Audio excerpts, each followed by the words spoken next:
ذرا آپ سوچئے کہ ایسا مہمان جو ہماری مغفرت کروانے آ رہا ہے، ایسا مہمان جو ہمیں بخشوانے آ رہا ہے، تو پھر ہمیں اس کے لیے کتنی کوشش کرنی چاہیے۔ تو آج یہاں پر جو ہم حاضر ہوئے ہیں، اللہ کرے کہ ہم رمضان کا صحیح معنوں میں استقبال کرنے میں کامیاب ہو جائیں۔ رمضان اللہ کا احسان ہے۔ رمضان کی اہمیت کو سمجھنے کے لیے یہی کافی ہے کہ پیارے آقا علیہ الصلوۃ والسلام فرماتے ہیں کہ اگر میری امت کو معلوم ہوتا کہ رمضان کیا ہے تو وہ تمنا کرتے کہ سارا سال ہی رمضان ہو۔ سبحان اللہ۔ مولا علی شیر خدا کرم اللہ تعالی وجہ الکریم کا یہ قول کتنا نرالا ہے۔ آپ فرماتے ہیں اگر اللہ تبارک و تعالیٰ کو اس امت کو عذاب دینا ہوتا تو اس امت کو رمضان اور سورہ اخلاص عطا نہ فرماتا ہے۔ تو اس کا مطلب کیا ہوا کہ یہ بخشوانے، عذاب سے بچانے کے لیے آ رہا ہے، رحمتیں برسانے کے لیے آ رہا ہے۔ کاروباری لوگ بھی مجھے سن رہے ہوں گے، جس علاقے میں جس اسٹور پر کوئی ڈسکاؤنٹ ہوتا ہے، کوئی اسکیم ہوتی ہے، فائدہ ہوتا ہے، ادھر پہنچ جاتے ہیں۔ رمضان ایک ایسی اسکیم ہے، رمضان ایک ایسا بینیفٹ دیتا ہے کہ احادیث میں یہ مضمون ہے کہ فرض کا ثواب 70 گنا کر دیا جاتا ہے، نفل کا ثواب فرض کے برابر کر دیا جاتا ہے، شیطان کو بند کر دیا جاتا ہے، جنت کو تالے لگا دیے، جہنم کو تالے لگا دی جاتے ہیں، جنت کے در کھول دیے جاتے ہیں۔ روزہ دار کے لیے چونٹیاں سوراخوں کے اندر اور مچھلیاں سمندر کے اندر دعائے مغفرت کرتی ہیں۔ روزہ دار کے منہ سے جو اسمیل آتی ہے، جو بو آتی ہے، بعض اوقات ہم کہتے ہیں یار پیسٹ نہیں کر سکے پورا دن، منہ سے اسمیل آ رہی ہے، سنیے یہ اسمیل جو ہے یہ اللہ کے نزدیک مشک کی خوشبو سے بھی زیادہ بہتر ہے۔ ذرا آپ غور تو کیجئے، ہر سجدے پر 1500 نیکیاں دی جاتی ہیں، ہر سجدے پر سرخ یاقوت کا جنت میں ایک محل بنا دیا جاتا ہے، اتنی نیکیاں۔ پھر وہ کتنا بدنصیب ہے جو رمضان میں بھی عبادت نہ کرے، رمضان میں بھی اللہ کو راضی کرنے میں کامیاب نہ ہو۔ روزانہ افطار کے وقت 10 لاکھ گناہگار بخش دیے جائیں، اور جناب ہر جمعے کو جب رمضان میں جمعہ آئے تو ہر لمحے 10 لاکھ گناہگار بخشے جائیں، تو کروڑوں اربوں لوگوں کی بخشش گویا رمضان میں ہونی ہے۔ تو پھر ہمیں اس کی کیسی تیاری کرنی چاہیے، کتنا ثواب کمانے کے بارے میں سوچنا چاہیے۔ لیکن یہاں ایک اور بڑی امپورٹنٹ بات ہے، ایک تو رمضان میں نیکیاں کرنی ہے، دوسرا بڑا کام یہ کرنا ہے کہ ہمیں رمضان میں گناہوں سے بچنا ہے، کیونکہ عادتیں تو ساتھ ہی لگی ہوئی ہیں نا۔ شیطان بند ہے لیکن ہماری اپنی عادتیں، جس کی روز حرام دیکھنے کی عادت ہے، حرام سننے کی عادت ہے، حرام بولنے کی عادت ہے، ایسا تو نہیں ہوگا نا چاند آتے ہی سارے سوئچ آف ہو جائیں گے، وہ عادتیں ساتھ ہی چل رہی ہوتی ہیں۔ غور کیجئے کہ رمضان میں جو گناہ کرتا ہے نا، اس کا عذاب بھی بڑھ جاتا ہے، اس کی پنشمنٹ بھی بڑھ جاتی ہے۔ یہ ایسے ہی ہے کہ کوئی مسجد کے اندر آ کے گناہ کرے تو آپ کہیں گے نا یار خدا کا خوف کرو، مسجد میں ایسا کام کر رہے ہو۔ کوئی مکہ شریف حرم میں اندر جا کر گناہ کرے تو کتنا شدید ہو جائے گا وہ۔ تو رمضان جب اتنا مقدس مہینہ ہے، اس میں گناہ کرنا، اس کی پنشمنٹ بھی زیادہ ہے۔ ایک بار مولا علی شیر خدا کرم اللہ تعالی وجہ الکریم نے ایک قبر والے کا حال دیکھا، اور دیکھا اس قبر والے پر عذاب ہو رہا ہے، اور وہ چلانے لگا، عرض کرنے لگا اے علی میری مدد فرمائیے، اللہ کی بارگاہ میں سفارش کیجئے۔ مولا علی شیر خدا نے ہاتھ اٹھائے کہ اے مولا اسے بخش دے۔ ارشاد ہوا اے علی اس کی سفارش نہ کریں۔ عرض کی مولا وجہ کیا ہے؟ ارشاد فرمائے رمضان کے روزے تو رکھتا تھا مگر رات گناہوں سے باز نہیں آتا تھا۔ روزے رکھ کر گناہ کرنے والے کو اتنا عذاب، تو جو روزے ہی نہ رکھے، ایسے بھی لوگ ہیں جو رمضان میں روزے نہیں رکھتے۔ پلیز اس کو ایزی نہ لیں۔ ہمیں نہیں معلوم، پتہ نہیں اگلا رمضان پھر نصیب ہوگا کہ نہیں۔ پچھلے رمضان میں کتنے لوگ تھے جو ہمارے ساتھ تھے، اس رمضان میں نہیں۔ اور اللہ پہلے تو ہم یہ دعا کرتے ہیں اللہ ہمیں یہ رمضان بھی عطا کر دے۔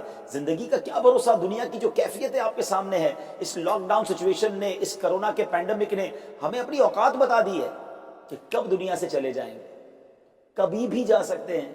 تو پھر اس رمضان کو تو سمجھ لیں بس ایک موقع بنا دے، لائف چینجنگ ایکسپیرینس بنا دے کہ بس اس میں عبادت کرنی ہے، اس میں خوب سجدے کرنے ہیں، اس میں روزے رکھنے ہیں، اس میں تراویح پڑھنی ہے، اس میں گناہ نہیں کرنے ہیں۔ اور آئیے میں آپ کو بتاتا ہوں کہ نبی پاک صلی اللہ تعالیٰ علیہ وسلم رمضان کیسے گزارتے تھے۔ ایک مسلمان کے لیے اس سے بہترین رول ماڈل کیا ہوگا کہ رمضان میرے آقا کیسے گزارتے۔ تو مختلف احادیث کا جو سمری ہے وہ یہ ہے کہ نبی پاک علیہ الصلوۃ والسلام عبادت میں کمر بستہ ہو جاتے، بستر پر کم تشریف لاتے۔ بی بی عائشہ فرماتی ہیں کہ نبی پاک کے چہرے کا رنگ بدل جاتا تھا، متغیر ہو جاتا۔ کیوں؟ کہ نبی پاک پر خوف خدا طاری ہوتا، آپ گر گڑاتے، آپ رات بھر التجائیں کرتے۔ میرے آقا رو رو کر دعاؤں میں رمضان گزارے، چہرے کا رنگ بدل جائے۔ اور یہاں کچھ لوگ تو وہ ہیں کہ جن کا وزن ہی بڑھ جاتا ہے رمضان میں، اتنا کھانا کھانا ہے، سحری میں زیادہ کھانا ہے کہ سارا دن بھوکا رہنا ہے، افطار میں اس لیے زیادہ کھانا ہے کہ پورا دن بھوکا رہتے، پھر رات کو 2-3 بار مزید کھانا ہے کیونکہ کل روزہ رکھنا ہے۔ تو رمضان فوڈ فیسٹیول نہیں ہے، رمضان عبادت کے لیے آیا ہے۔ لوگ تیاری کر رہے ہوں گے بھی رمضان کی، وہ کیا کر رہے ہوں گے کہ افطار میں کیا پکانا ہے، سحری میں کیا پکانا ہے، کون سا آئٹم شارٹ ہے۔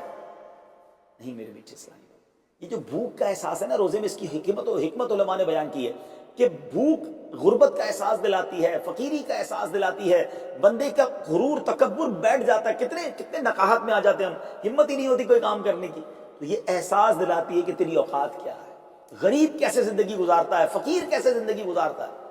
لیکن کچھ لوگ وہ ہیں جن کو بھوک ہی نہیں لگتی، کیونکہ وہ اتنا کھا لیتے ہیں یا پھر سوتے ہی رہتے ہیں۔ روزے کی حکمت یہ نہیں ہے، نبی پاک آنسو بہاتے تھے، آقا کا چہرے کا رنگ بدل جاتا، اور پھر بتایا کہ رمضان میں جب جبریل امین نبی پاک علیہ الصلوۃ والسلام کے پاس آتے تو آقا علیہ الصلوۃ والسلام ان کے ساتھ قرآن پاک کا دور فرماتے۔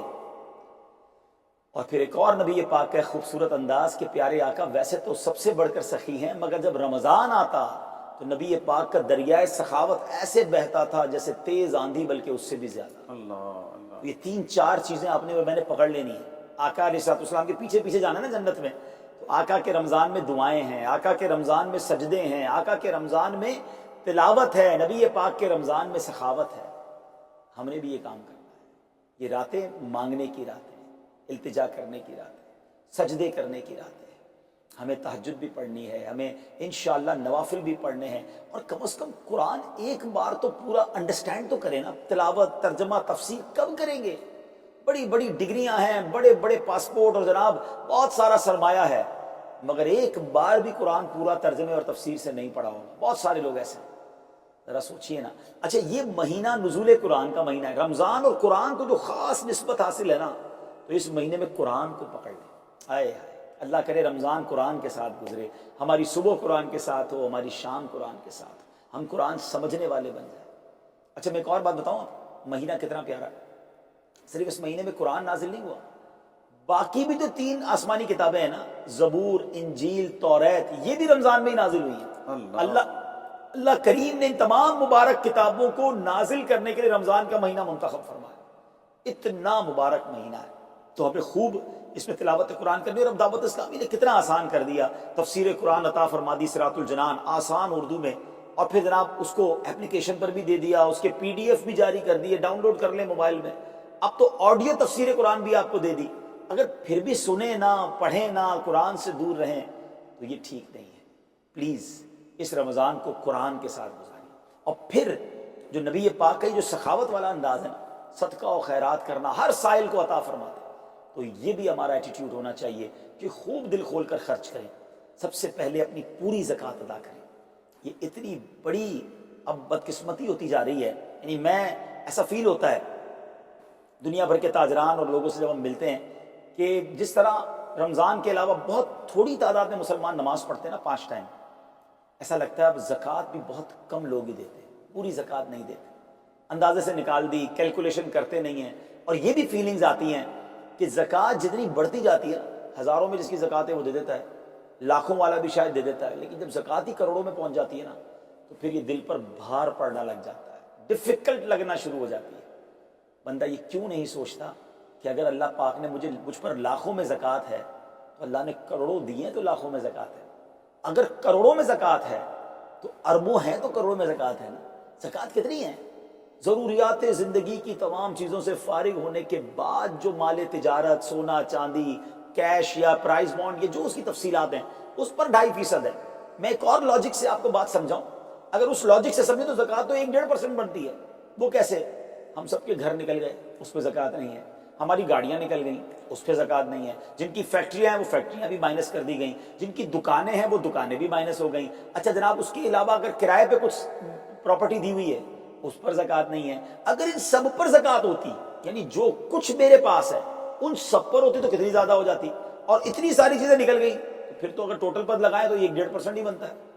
تو اب جب سب کچھ نکالنے کے بعد تھوڑے سے مال پر 2.5% ہے، اور بھی سال میں ایک بار ہے، تو اس کو بھاری نہ سمجھیں، یہ بربادی ہے جو زکوٰۃ نہیں دیتے۔ یاد رکھیے گا حدیث پاک کا مضمون ہے کہ یہ مال کا میل ہے، جس مال سے مل جائے اس مال کو بھی برباد کر دیتا ہے۔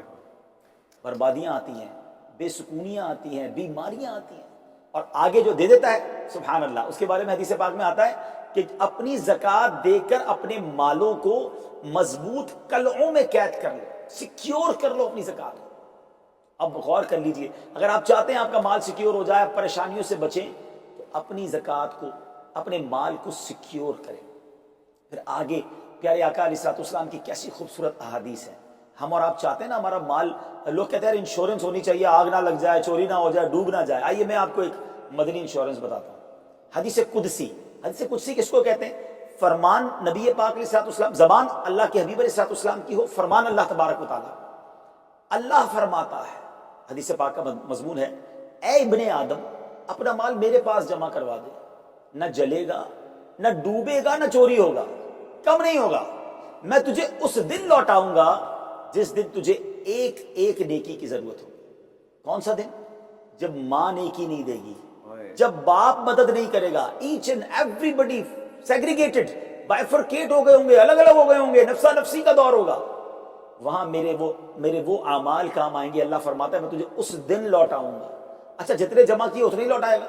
اللہ اکبر۔ سنیے اللہ کے حبیب علیہ الصلوۃ والسلام فرماتے ہیں، جس کا مضمون ہے کہ جب بندہ اللہ کی راہ میں خرچ کرتا ہے نا، تو وہ صدقہ بندے کے ہاتھ سے نکل کر اللہ کے دست قدرت میں چلا جاتا ہے، اور اللہ کریم تمہارے صدقوں کو پالتا ہے جس طرح تم اپنے جانور کے بچوں کو پالتے ہو۔ بچہ ہوتا ہے نا جانور کا، بڑا ہو جاتا ہے، فرمایا بندہ کھجور کا صدقہ دے گا، اللہ پہاڑ جتنا عطا فرمائے گا، اس دن بھی ملے گا اور ملٹیپلائی ہو کر ملے گا۔ اچھا جو ادھر خرچ کیا ادھر کیا ملے گا؟ ادھر بھی نبی پاک علیہ الصلوۃ والسلام فرماتے ہیں، جس کا مضمون ہے میں قسم کھا کر کہتا ہوں، یعنی نبی پاک تو جو فرمائے حق ہے۔ اس حدیث میں تو آقا علیہ الصلوۃ والسلام قسم اٹھا رہے ہیں کہ میں قسم کھا کر کہتا ہوں کہ اللہ کی راہ میں خرچ کرنے سے مال کم نہیں ہوتا، نہ ادھر کم ہونا ہے اور ادھر بھی ملنا ہے، تو پھر تو سودا کتنا نفع والا ہے۔ اور یہ آپ چیک کر لیں پوری دنیا میں جہاں مجھے سنا جا رہا ہے کہ جو لوگ پوری زکوٰۃ دیتے ہیں نا، ان کا مال ملٹیپلائی ہوتا ہے، اگلے سال زیادہ زکوٰۃ دے رہے ہوتے ہیں۔ زیادہ زکوٰۃ کیسے ہو گئی؟ کیونکہ مال بھی بڑھ گیا، تو ادھر بھی بینیفٹ ہے، ادھر بھی بینیفٹ ہے، نقصان کا سودا ہی نہیں ہے۔ پھر چاہتے ہو بلاؤں سے بچ جائیں، تو روایتوں کا مضمون ہے کہ صدقہ بلا اور بندے کے بیچ میں آ جاتا ہے۔ بلا اترتی ہے، صدقہ روک لیتا ہے، لڑائی کرتا ہے اس سے، اور بندے پر بلائیں اور پرابلمز اور ڈیفیکلٹیز آنے سے اسے روکتا ہے۔ تو اگر چاہتے ہیں کہ برائیوں کے دروازے بند رہیں، چاہتے ہیں کہ بری موت سے بچیں، چاہتے ہیں کہ رزق میں اضافہ ہو، چاہتے ہیں کہ بلاؤں سے بچیں، ادھر بھی مال میں اضافہ ہو، ادھر بھی خزانے ملیں، تو اللہ کی راہ میں دل کھول کر خرچ کریں۔ اور یہ مہینہ it's the right month for generosity, یہ بہترین مہینہ ہے سخاوت کرنے کا، کیونکہ نبی پاک کا یہ انداز تھا کہ رمضان میں خوب سخاوت فرماتے۔ تو غریبوں کی مدد کریں، ایسی مدد کریں کہ چہروں پہ مسکراہٹیں آ جائیں، لوگوں کے دسترخوان اچھے ہو جائیں، ان کے گھروں میں بھی کچھ اچھے کھانے پہنچ جائیں۔ اور اس میں سب سے بہترین طریقہ یہ ہے کہ اپنے غریب رشتہ داروں کو آپ مدد کریں۔ اگر وہ مستحق ہے نا زکوٰۃ کے، تو حق ہے کہ سب سے پہلے اپنے غریب رشتہ داروں کو۔ اللہ کریم اپنی بارگاہ میں ہم سب کا جمع ہونا قبول فرمائے اور دل کھول کر خرچ کرنا نصیب فرمائے، اور اس رمضان کو ہماری مغفرت کا ذریعہ بنا دے۔ اس رمضان کو نبی پاک علیہ الصلوۃ والسلام کے نقش قدم کے مطابق چل کر گزارنے کی توفیق عطا فرمائے۔